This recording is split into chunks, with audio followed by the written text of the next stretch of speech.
मोक्षमार्गस्य नेतारं भेतारं कर्मभूभृतां ज्ञातारं विश्वतत्त्वानां वन्दे तद्गुणलब्धये। तत्वार्षूत परम मांगलिक ग्रंथ है। आचार्य कुंद कुंद के पट्ट शिष्य आचार्य उमा स्वामी द्वारा यह विक्रम की प्रथम शताब्दी में लिखा गया है। संस्कृत इसकी भाषा है, सूत्रात्मक इसकी शैली है, 10 अध्यायों में विभाजित है, 7 तत्वों का, जिसमें बहुत सुंदर तरीके से वर्णन है। हम सभी लोग तृतीय अध्याय का अध्ययन कर रहे थे और तृतीय अध्याय में अपन देख रहे थे कि अधोलोक के बारे में पहले सूत्र आया, रत्न शर्करा बालुका पंक धूम तम महातम आदि। और अपन मध्यलोक में जम्बूद्वीप के देख रहे थे कि जम्बूद्वीप में क्या व्यवस्था है, आगे द्वीप समुद्रों की क्या व्यवस्थाएं हैं। तो मध्यलोक का वर्णन करते करते जम्बूद्वीप का विस्तार देखा था अपन ने कि 1 लाख योजन का विस्तार वाला है। उसके बीचों बीच, जम्बूद्वीप के बीचों बीच एक सुदर्शन मेरु की अपन ने व्याख्या की थी, जो 1 लाख योजन का है। 1000 नीचे जड़ में है, 99,000 योजन ऊपर है और 40 योजन की चूलिका है। इसके बारे में अपन ने जानकारी ली थी। अब वो जम्बूद्वीप का जो विभाग है, पूरे का पूरा 1 लाख योजन का जो विभाग है, उसका जो क्षेत्र एरिया है, उसमें कौन कौन से क्षेत्र आते हैं, तो उन क्षेत्रों के नाम आज अपन सूत्र के माध्यम से पढ़ेंगे। 10वां नंबर का सूत्र अपन पढ़ेंगे। आप अपनी जनवाणी में ये सूत्र निकाल लीजिए। एक बार उच्चारण हम करेंगे, दोबारा सभी आप लो। भरत हैमवत हरि विदेह रम्यक हैरण्य वतैरावत वर्षः क्षेत्राणि। भरत हैमवत हरि विदेह रम्यक हैरण्य वतैरावत वर्षः क्षेत्राणि। इस प्रकार से यहाँ सूत्र का उच्चारण हुआ। अब हम सब लोग इसको बोर्ड के माध्यम से इसका अर्थ समझते हैं उच्चारण पूर्वक। तृतीय अध्याय का 10वां नंबर सूत्र है, ध्यान से देखिए। भरत हैमवत हरि विदेह रम्यक हैरण्य वतैरावत वर्षः क्षेत्राणि। अब जो ये वर्षा शब्द जो है, ये इसको अंत दीपक मान करके सबके साथ लगा लीजिए। भरत वर्ष, हैमवत वर्ष, हरि वर्ष, विदेह वर्ष, रम्यक वर्ष, हैरण्यवत वर्ष और ऐरावतवत वर्ष। इस प्रकार से 7 वर्ष हैं। 7 क्षेत्राणि, बहुवचन लगा ना, क्षेत्राणि, ये सभी क्षेत्र हैं। जम्बूद्वीप जो है, यह जम्बूद्वीप में 7 प्रकार के क्षेत्र होते हैं। कितने प्रकार के? 7 प्रकार के, ठीक है ना, याद रखना नाम। भरत, हैमवत, हैरण्यवत, हरि विदेह रम्यक हिरण्यवत ऐरावत। इस प्रकार से ये 7 प्रकार के जम्बूद्वीप में क्षेत्र होते हैं। और ये क्षेत्र क्या क्या होते हैं, इसके बारे में आपको बताते हैं। जम्बूद्वीप में 7 क्षेत्र होते हैं। देखिए, जम्बूद्वीप में अपन बनाइए गोल, और इस तरफ लिखिए पूरब, इस तरफ लिखिए पश्चिम, इस तरफ लिखिए उत्तर, इस तरफ लिखिए दक्षिण। पूरब, पश्चिम, उत्तर, दक्षिण। ये दक्षिण की तरफ जो होता है वो भरत क्षेत्र होता है, और उत्तर की तरफ जो होता है वो ऐरावत क्षेत्र होता है। 7 क्षेत्रों के नाम है ना, तो आप एक गोला बनाइए, सर्कल, उसके बीच में एक डॉट रख दीजिए, उसे आप सुमेरु पर्वत समझिए। दक्षिण की तरफ जो है आप भरत क्षेत्र समझिए, उत्तर की तरफ समझिए ऐरावत क्षेत्र, और इस तरफ पूरब और ये पश्चिम। ये पूर्व पश्चिम जो मध्य वाला हिस्सा है वो विदेह क्षेत्र है। कौन सा क्षेत्र है? इस प्रकार से 3 क्षेत्र के नाम तो आपने कॉमन सुने ही हैं, हर समय सुनते रहते हैं। भरत क्षेत्र के बारे में, ऐरावत क्षेत्र के बारे में, विदेह क्षेत्र के बारे में। कुछ 3-4 जो क्षेत्र जिनका नाम आप सुनते नहीं हो, और वो सुनने में आते भी नहीं हैं, क्योंकि जहाँ पे तीर्थंकर होते हैं, जहाँ पे धर्म परिवर्तन होता है, तो उसके बारे में हमको जानकारी रहती है। जैसे विदेह क्षेत्र है, तो विदेह क्षेत्र में 20 तीर्थंकर सदा मौजूद रहते हैं, तो हमको विदेह क्षेत्र के बारे में थोड़ा बहुत ज्ञान रहता है। भरत क्षेत्र है जहाँ काल का परिवर्तन होता रहता है। भरत क्षेत्र में भी आरखंड में काल का परिवर्तन होता है, इस बात का ध्यान रखेंगे। तो वहाँ भी क्या बोलते कि हम 24 तीर्थंकर महापुरुष शलाका पुरुषों के बारे में जानकारी रखते हैं। और ऐसे ही बिल्कुल जस्ट अपोजिट उत्तर में दिशा में, वहाँ भी ऐरावत क्षेत्र होता है। जैसे भरत क्षेत्र की व्यवस्था है वैसे ही ऐरावत क्षेत्र की भी व्यवस्था है। इस प्रकार से अपन ने 3 क्षेत्र देखे। अब इन जो दोनों के बीच में विदेह क्षेत्र और ऐरावत क्षेत्र, विदेह क्षेत्र और भरत क्षेत्र, इनके बीच में भी क्षेत्र हैं जिनके नाम हरिवर्ष है, जैसे कि हेमवद वर्ष और हरिवर्ष, ये 2 भरत क्षेत्र ऐरावत क्षेत्र के बीच में हैं। और रम्यक वर्ष और हरण्यवत वर्ष, ये 2 जो क्षेत्र हैं ये ऐरावत और विदेह क्षेत्र के बीच में हैं। तो इस प्रकार से 7 क्षेत्रों से ये जम्बू द्वीप जो है जाना जाता है। आइए अब स्लाइड के माध्यम से देख लेते हैं कि इन भूमियों को क्या कहते हैं और इन भूमियों में क्या व्यवस्था है। यहाँ देखिए आपको 7 प्रकार के क्षेत्र के नाम लिखे होंगे। भारतवर्ष मतलब भरतवर्ष, हेमवतवर्ष, हरि, रम्यक, ऐरण्यवत और ऐरावत आदि 7 क्षेत्रों के नाम लिखे हैं। भरतवर्ष के नीचे क्या लिखा हुआ है? 5 मलेच्छखंड और 1 आरखंड। जो ये भरतवर्ष है इसमें 5 मलेच्छखंड होते हैं और 1 आरखंड होता है। बिल्कुल ध्यान रखना, 5 मलेच्छखंड में किसी प्रकार का काल का परिवर्तन नहीं होता है। वहाँ पे जो सदा काल जो होता है काल एक सा ही होता है। लेकिन जो आरखंड है, क्योंकि 6 खंड जो बन जाते हैं उसमें जो आरखंड है उस खंड में पहला काल, दूसरा काल, तीसरा काल, इस प्रकार से 6 कालों का परिवर्तन दिखाई देता है। ठीक है ना। पहले के जो 3 काल होते हैं वो भोग भूमि के काल होते हैं, जो उत्तम, मध्यम और जगन। इसके बाद कर्म भूमि स्टार्ट हो जाती है, जो चौथा काल, 5वां काल, 6वां काल, ये जो है कर्म भूमियाँ हैं, यहाँ कर्म करना पड़ता है। तो भारतवर्ष में अपन ने देखा कि 5 मलेच्छखंड और 1 आरखंड, ये व्यवस्था है। हेमवत वर्ष जो दूसरा नाम का जो वर्ष है, देश है, उसमें क्या है? जगन्य भोग भूमि है, वो शाश्वत भोग भूमि है। कौन सी भोग भूमि है? जो भरतवर्ष की जो भोग भूमियाँ थी वो अशाश्वत थी, क्योंकि काल के साथ उसमें परिवर्तन होकर के वो वही भूमि कर्म भूमि में परिवर्तित हो जाती है। लेकिन जो हेमवत वर्ष की जो भूमि है वो कैसी है? वो शाश्वत जगन्य भोग भूमियाँ हैं। अब ये भोग भूमि क्या होती हैं? तो अपन जब सूत्र आएगा आर्य म्लेच्छाश्चय कि आर और म्लेच्छ में क्या अंतर है, तो वहाँ पर अपन इस बात की चर्चा करेंगे। तो जगन्य भोग भूमि, ठीक है ना। हरिवर्ष जो है वो मध्यम भोग भूमि है। कैसी है वो? मध्यम, वो भी शाश्वत है, वो सदा वहाँ पर भोग भूमि रहेगी। वहाँ पर कोई जो जीव है जो यहाँ पर दान पुण्य करके या अच्छे परिणामों से वहाँ पर जन्म लेते हैं, तो वो जीव मनुष्य या त्रियंच वो जगन्य भोग में जा सकते हैं और मध्यम में जा सकते हैं। तो इस प्रकार से 2 भूमि समझ में आ गया आपको। भारत क्षेत्र के बाद जस्ट जो 2 भूमियाँ हैं, 2 वर्ष हैं, जो 2 क्षेत्र हैं, वो कैसी हैं? जगन्य भोगभूमि और मध्यम भोगभूमि, वो भी शाश्वत। इस बात का ध्यान रखना, वहाँ कोई काल का परिवर्तन नहीं होता है। जगन्य भूमि मतलब होता है जैसे तीसरा काल होता है, बिल्कुल वैसा। जो मध्यम भूमि होती है मतलब दूसरा काल की तरह वहाँ पे व्यवस्था है। विदेह क्षेत्र में क्या क्या व्यवस्थाएं, तो क्या क्या लिखा देखिए। एक तो विदेह क्षेत्र में, एक विदेह क्षेत्र में 32 उप विदेह होते हैं। कितने विदेह होते हैं? मतलब 32 देश उसके अंदर होते हैं एक पूरा महाविदेह क्षेत्र में। और उसमें भी हर उप विदेह में 5 मलेच्छखंड और 1 आरखंड। प्रत्येक उप विदेह में 5 मलेच्छखंड और 1 आरखंड होता है। और इसी में ही जो मेरू पर्वत के पास जो है भूमि है, दोनों तरफ, उत्तर तरफ और दक्षिण तरफ, वो उत्कृष्ट भोग भूमि होती है। कौन सी भूमि होती है? उत्कृष्ट। तो आपने देखा, मध्यम भी जान लिया आपने, जगन्य भी जान लिया और उत्कृष्ट भोग भूमि जान ली। मतलब ये शाश्वत भोग भूमि होती हैं, ठीक है ना। महाविदेह शाश्वत भोग भूमि होती, वो नहीं कह रहे, उसमें तो बता दिया 5 मलेच्छखंड और 1 आरखंड।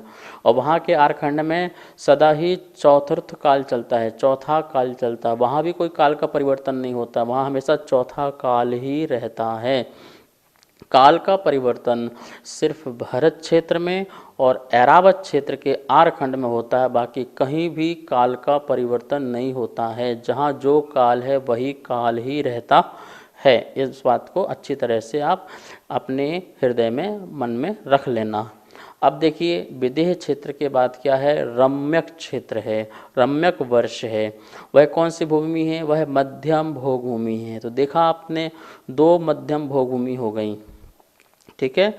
और हिरण्यवत जो वर्ष है वह भी जगन्न भूमि है, तो 2 जगन्न भूमि हो गई, 2 मध्यम भूमि हो गई। और विदेह क्षेत्र में जो है गजदन जो पर्वत है उसके उत्तर तरफ और दक्षिण तरफ, तो वहाँ भी 2 उत्कृष्ट भोग भूमि हो गई।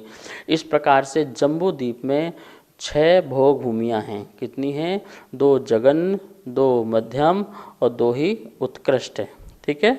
और जो लास्ट वाला जो ऐरावत वर्ष बचा वो बिल्कुल जैसे भारतवर्ष है बिल्कुल वैसा ही है। जहाँ भारतवर्ष में 5 मिलक्षखंड देखे अपन ने और एक आरखंड देखा, ऐसा ही ऐरावत वर्ष में क्षेत्र में वहाँ भी 5 मिलक्षखंड और एक आरखंड है। इस प्रकार से इस सूत्र के बारे में अपन ने समझा और इसकी यही व्याख्या है। अब ये क्षेत्र कैसे होते हैं, कहाँ पर होते हैं, तो इसके लिए अपन को एक नेक्स्ट सूत्र पढ़ना पड़ेगा। उसके बाद अपन को पता चलेगा कि कहाँ पर क्षेत्र का क्या डिवीज़न है और क्या कैसे वहाँ पर उनकी व्यवस्थाएं हैं। नमोस्तु आचार्य श्री। क्या ये भरत क्षेत्र आदिनाथ भगवान के पुत्र भरत चक्रवर्ती के नाम पर रखा गया है? भरत क्षेत्र का नाम जो है वो अनादि अनिधन है। जो भी नाम है शाश्वत नाम है, रचना भी शाश्वत है और नाम भी शाश्वत है। भरत चक्रवर्ती तो इस युग के प्रथम आदिनाथ जो हुए उनके पुत्र हुए, लेकिन भरत क्षेत्र का नाम तो अनादि से है और अनंत काल तक रहेगा। हाँ, यह प्रसंग हो सकता है कि जो प्रथम चक्रवर्ती होता है वह भरत नाम का ही चक्रवर्ती हो, जिससे उसके नाम से ही इसका भारतवर्ष दिखाई देता है। और शिलालेखों में भी जो है बात मिली भरयो वर्षो, भारतवर्ष ऐसा मिला, इसलिए इस देश का नाम भी भारतवर्ष पड़ा। लेकिन जो भरत क्षेत्र है वो नाम जो है शाश्वत नाम है। कोई भी किसी भी प्रकार के अपने यहाँ क्षेत्र ना पढ़ रहे हैं, नाम पढ़ेंगे, अभी आप पर्वतों के नाम आएंगे, पद्म सरोवर के नाम आएंगे, ये सारे के सारे नाम कैसे हैं? शाश्वत हैं। जो भी आकृतिम जो है रचना है जिसको किसी ने बनाया नहीं है उनके नाम सदा शाश्वत होते हैं।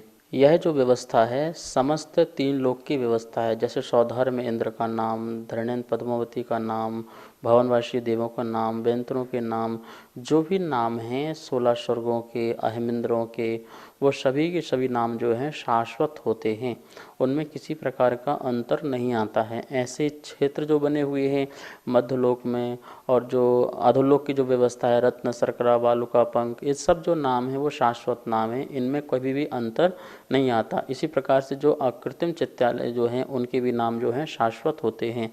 इस प्रकार से अपन यहाँ पर ये बात समझें कि यह जो भरत क्षेत्र का जो नाम है वो भरत चक्रवर्ती से नहीं है, अपितु यह नाम जो है अकृत्रिम है और शाश्वत है। तो अपन ने यहाँ पर 7 क्षेत्रों के नाम पढ़े और आप इन नामों को याद भी कर लेना, क्योंकि जब अपन जम्बूद्वीप की रचना बनाएंगे तो वहाँ बार बार ये नाम बोले जाएंगे, तो हमको याद रहेगा, तो हमको रचना भी अच्छी जल्दी समझ में आएगी। अब ये 7 क्षेत्र कहाँ पर हैं, इसलिए इसको समझने के लिए हमें आगे वाला सूत्र जरूर पढ़ना पड़ेगा जो पर्वतों के नाम हैं। क्योंकि पर्वतों का यदि हमने नाम पढ़ लिया और वो रचना में बना लिया तो 7 क्षेत्र अपने आप निकल के आ जाएंगे कि जम्बूद्वीप में 7 क्षेत्र कहाँ पर हैं। तो आइए जो 11वां नंबर का जो सूत्र है उसका अपन उच्चारण करते हैं। आप सब लोग भी अपनी जिनवाणी में निकाल लेंगे। तृतीय अध्याय का सूत्र नंबर 11, एक बार उच्चारण हम करेंगे, दोबारा सभी आप। तद विभाजिनः पूर्वापरायता हिमवन महाहिमवन निषद नील रुक्मी शिखरिणो वर्षधर पर्वतः तद्विभाजनः पूर्वापरायता हिमवन महाहिमवन निषद नील रुक्मी शिखरिणो वर्षधर पर्वतः। इस प्रकार से सूत्र का उच्चारण हुआ। अब अपन इसको बोर्ड के माध्यम से इस सूत्र का अर्थ समझते हैं।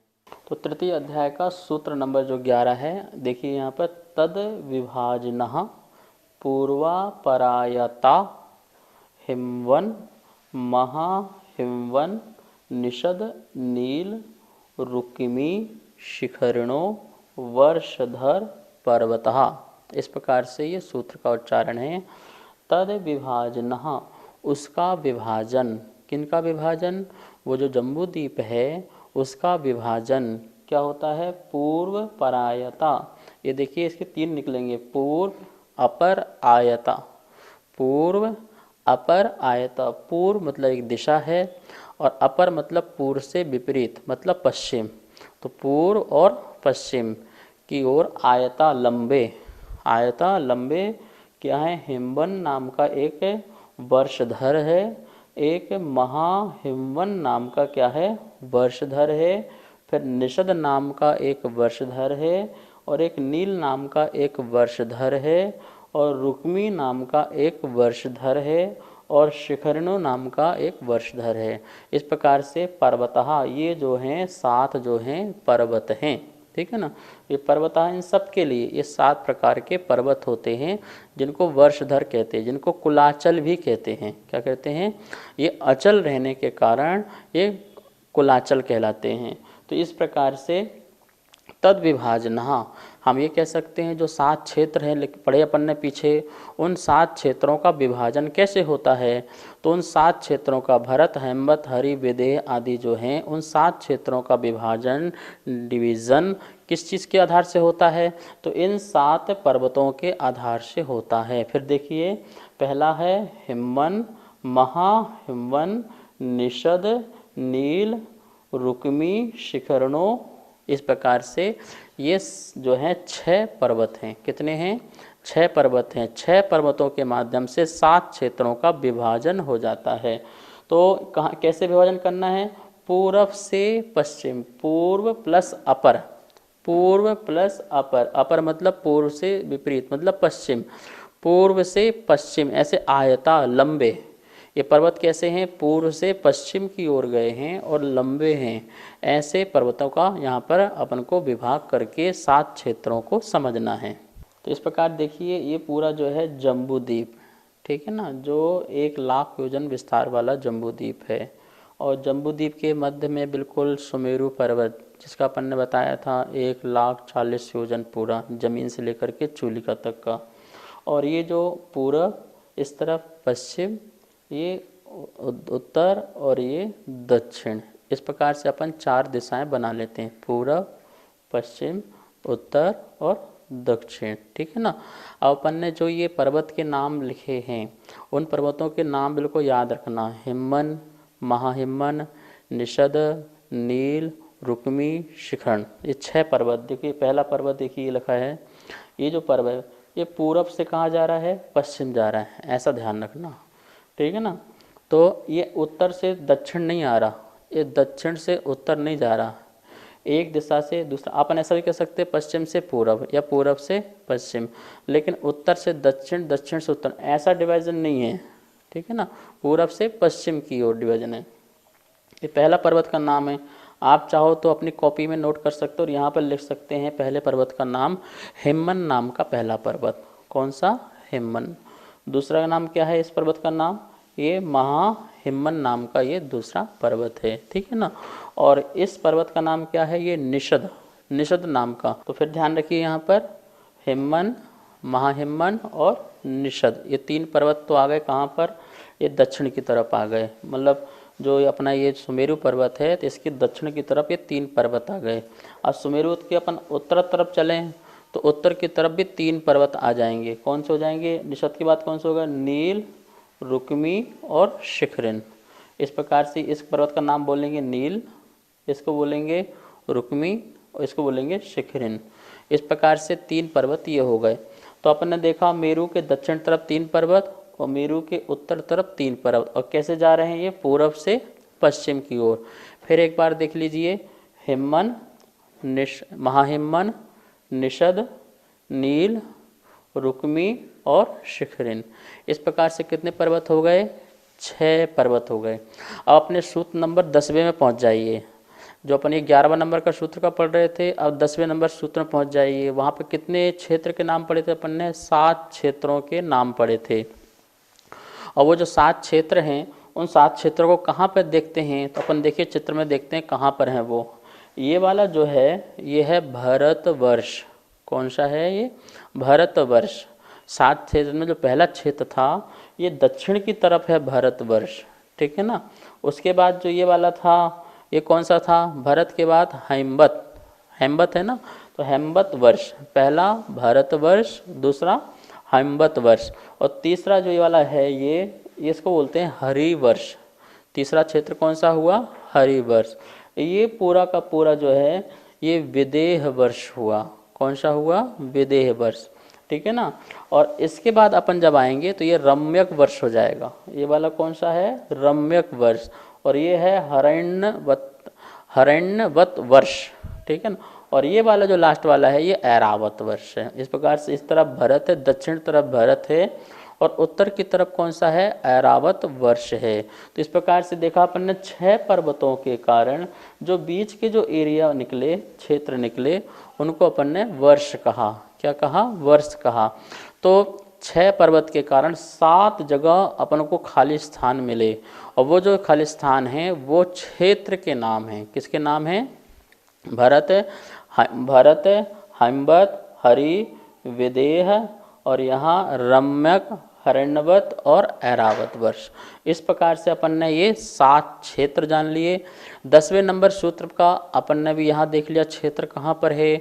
11वें नंबर के सूत्र से अपन ने देख लिया कि ये जो क्षेत्र, ये पर्वत हैं वो कैसे हैं और कहाँ से कहाँ तक जा रहे हैं, किस दिशा से जा रहे हैं। तो इस प्रकार से आप अपनी कॉपी में एक एक ड्राइंग बनाते जाइए। पहले गोल बनाइए, उसका नाम दीजिए जम्बूद्वीप, और फिर उसके बीच में एक डॉट रखिए, उसका नाम दीजिए सुदर्शन मेरू, क्योंकि जम्बूद्वीप का जो मेरू का नाम है वो सुदर्शन है, ठीक है ना। उसका नाम दीजिए सुदर्शन।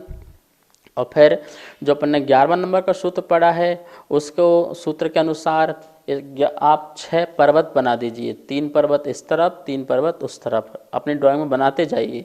फिर देखना आपको पूरी संरचना बिल्कुल जम्बूद्वीप की, आगे ढाई द्वीप की सारी समझ में आपको आ जाएगी, ठीक है ना। और जो खाली स्थान बचे हुए हैं उनमें भी आप एरो बना करके नाम लिख लीजिए, भरत आदि 7 क्षेत्रों के नाम। तो इस प्रकार से यहाँ पर अपन ने देखा जम्बूद्वीप, सुमेरु पर्वत, 6 पर्वत और उसमें 7 क्षेत्रों के नाम। नमोस्तु आचार्य श्री। अभी आपने जो 7 क्षेत्रों का वर्णन बताया है, इन क्षेत्रों में हम किस क्षेत्र में रहते हैं? समाधान करें। नमोस्तु। 7 क्षेत्रों में जो हमारी अभी स्थिति है, वर्तमान की निवास स्थिति है, वो जम्बूद्वीप के भरत क्षेत्र के आर खंड में स्थिति है। आर खंड में भी भारत देश, ठीक है ना। तो इस प्रकार से हम अभी ऐरावत क्षेत्र में नहीं हैं और ना हम जा सकते हैं, ना हमारी वहाँ पर जाने की इस शरीर से अभी योग्यता है, और ना ही किसी और पर्वत में हम जा सकते हैं। सिर्फ हम अपने आर खंड में ही रह सकते हैं। जो ये विश्व हमको वर्तमान में दिखाई दे रहा है, ये सारा का सारा विश्व यदि देखा जाए तो वो आर खंड का ही हिस्सा है, कोई वो अलग से नहीं है, ना ही वो मिलेच्छ खंड में है। हाँ, मिलेच्छ जैसा उनका आचरण होता है इसलिए अपन को मिलेच्छ कह देते हैं, लेकिन वो मिलेच्छ खंड नहीं। जहाँ हम जा सकते हो मिलेच्छ खंड नहीं हो सकता।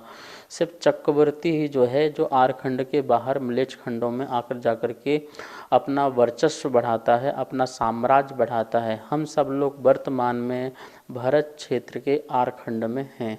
तो ये सौभाग्य की बात है कि हम आर खंड में हैं, जहाँ पर आर लोग रहते हैं, जहाँ पर महापुरुष रहते हैं, जहाँ महापुरुषों का धर्म जो है परिवर्तित रहता है, उस धर्म को हम लोग प्राप्त किए हुए हैं। और ये अपना परम सौभाग्य पुण्य है कि हमें आज भगवान महावीर स्वामी की वाणी इस क्षेत्र में सुनने को अभी भी मिल रही है। साक्षात तीर्थंकरों का पंचम काल में अभाव होता है, लेकिन उनकी जो आगम है, उनकी जो वाणी है, वो हमें आज भी और आगे पंचम काल के अंत तक सुनने में मिलेगी। मुनियों का सद्भाव, देव शास्त्र, गुरु का प्रतिमा का दर्शन, जिन बिंब दर्शन आदि ऐसे अनेक महत्वपूर्ण हमें यह सौभाग्य हमारे सामने आते हैं। तो हम सब लोग भारत क्षेत्र के आर खंड में और वर्तमान के भरत चक्रवर्ती के भारत देश में, ऐसा भी हम कह सकते हैं, वहाँ पर हम लोग निवास कर रहे हैं। इस प्रकार अपन ने देखा 10वें सूत्र और 11वें सूत्र का कि किस प्रकार से जम्बूद्वीप का विभाजन होता है क्षेत्र का पर्वतों के कारण। अब अपन जो है कल आगे देखेंगे कि इनके जो पर्वत हैं उनके रंग रूप क्या हैं, उनकी ऊंचाई क्या है, और इनके पर्वतों के ऊपर क्या बने हुए हैं, और इनके से नदियाँ कैसे निकलती हैं आदि, इसकी संरचना भी करेंगे। आप सब लोग अपनी कॉपी पेन लेके बैठेंगे और जो भी आपके मन में शंकाएं हों, उन शंकाओं को नीचे पंडित जी का नंबर चल रहा है, उसमें आप भेज करके उन शंकाओं का निवारण भी कर सकते हैं। आपकी तत्वार्षूत संबंधी अथवा आगम संबंधी या धर्म संबंधी कोई भी शंकाएं हो उसे आप भेज सकते हैं, जिसका समाधान यहाँ से किया जाएगा। अब अपन क्लास को संपन्न करते हैं, जिनवाणी स्तुति करते हैं। जावाणी के ज्ञान से सूझे लोकालो, सो वाणी मस्तक धरूं सदा देत हो धो। हे जिनवाणी भारती तो हे जपो दिन रे, जो तेरा सरना धरे सो पावे सुख चैन। सभी को बहुत बहुत मंगल आशीर्वाद। जय जिनेन्द्र। जैसा कि आप सभी यहाँ पर देख रहे हैं, आचार्य श्री के द्वारा जैन पाठशाला में तत्वार्थ सूत्र का सरलीकरण करके चित्रों और स्लाइडों के माध्यम से जो अध्ययन कराया जा रहा है, उसी अध्ययन का यहाँ पर चित्रों स्लाइडों के माध्यम के साथ में यह पुस्तक यहाँ पर प्रिंट होकर के प्रथम अध्याय की पुस्तक हमारे पास में आ चुकी है। जो भी महानुभाव इस पुस्तक को मंगवाना चाहते हैं, नीचे दिए गए नंबर पर आप संपर्क कर सकते हैं। एवं यदि कोई महानुभाव अगले अध्याय, द्वितीय, तृतीय आदि अध्यायों की यदि पुस्तक छपवाना चाहते हैं, उनके भाव बन रहे हैं, तो भी नीचे दिए गए नंबरों पर संपर्क कर सकते हैं।